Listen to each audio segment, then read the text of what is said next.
भाई आ रहा हूँ जरा कमर कस के रखना, तो क्या करोगे, रस्सी लेके कमर कस दोगे अपना क्या? तो इंग्लिश में लिखने से पहले आपको पकड़ना पड़ेगा इसका सेंस क्या होता है, जरा ध्यान दीजिए।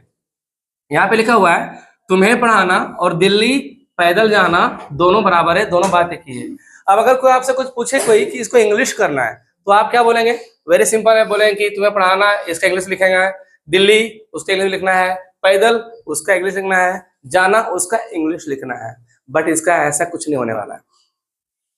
You have to get the point.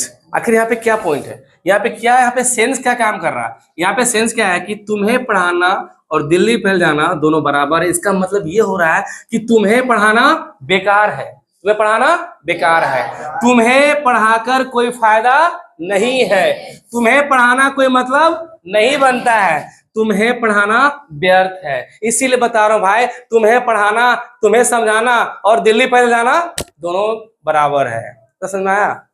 या फिर तुम्हें पढ़ाना और अपना सर दीवार में मारना दोनों क्या है? बराबर है। समझ में आ रहा है कि नहीं? ये एक कहावत होता है ना, उस कहावत को यहाँ पे सेंस मैच करना। जैसे आपको मैं बोलूं कि भाई आ रहा हूं जरा कमर कस के रखना, तो क्या करोगे, रस्सी लेके कमर कस दोगे अपना क्या? नहीं, कमर कस के रखना मतलब क्या, आप रेडी रहना, तैयार रहना कि मैं आ रहा हूं, मैं आपको इन्फॉर्म कर रहा हूं, है ना? तो इस हिसाब से यहाँ पे क्या है कि तुम्हें पढ़ाना और दिल्ली पैदल जाना, इसका अर्थ क्या हुआ? इसका अर्थ हुआ कि तुम्हें पढ़ाना बेकार है।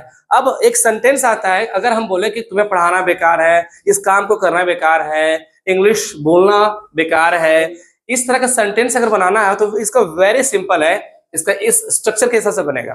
क्या स्ट्रक्चर देखिए, सबसे पहले यहाँ पे क्या हमारा, फिर इज या वॉज, इज या वॉज। जब प्रेजेंट में रहेगा तो इज, जब पास्ट में रहे तो वॉज। जैसे कि तुम्हें समझाना बेकार है या तुम्हें समझाना बेकार था, तो जब बेकार था तो वॉज, जब बेकार है तो is. Useless plus two plus V1 plus object plus other word. अब यहाँ पे देखो इसका क्या बनेगा, तुम्हें पढ़ाना बेकार है, सबसे पहले यहाँ पे क्या है, तो यहाँ पे क्या हो जाएगा, इट। फिर क्या, इज या वॉज क्या होगा, इज होगा।